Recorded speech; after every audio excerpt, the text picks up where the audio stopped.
Kalau korang suka bawa family korang pergi jalan jauh, holiday, besar, luas, selesa, mewah, kereta ni memang je Ford. Ini dia, Maxus G10 2.0 turbocharged 2018 MPV 7-seater. Bahagian eksterior kereta ni, bahagian hadapan didatangkan projector headlamp, daylight dan fog lamp. Enjin 2.0 turbocharged, nak cruising highway lagi confident, nak overtake dan potong lori lebih yakin. Bahagian sisi kereta, rim tayar 18, depan belakang brake disc, dan untuk bahagian tepi dia korang dapat power door.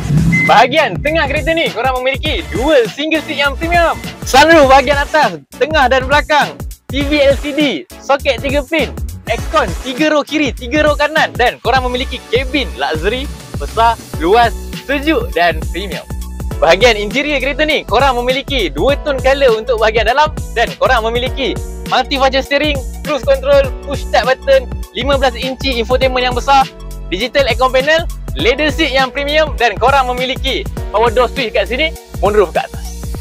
Kereta ni dengan harga jualan 63,800, deposit 10%, ikat loan 8 tahun bank, korang dapat bulanan 800 lebih geng. Murah gila geng. Senang cerita, Maxus G10 ni macam rumah premium yang bergerak geng. Anak korang ramai, family besar, kereta ni memang pilihan yang tepat. Jadi bagi yang berminat dengan kereta Maxus ni, bulanan serendah 800 lebih, masuk loan bank 8 tahun, boleh cari Alif dekat Express Auto Seni Ramadhan Shah Alam Section 15. Hari-hari kedai saya buka geng. Jumpa korang.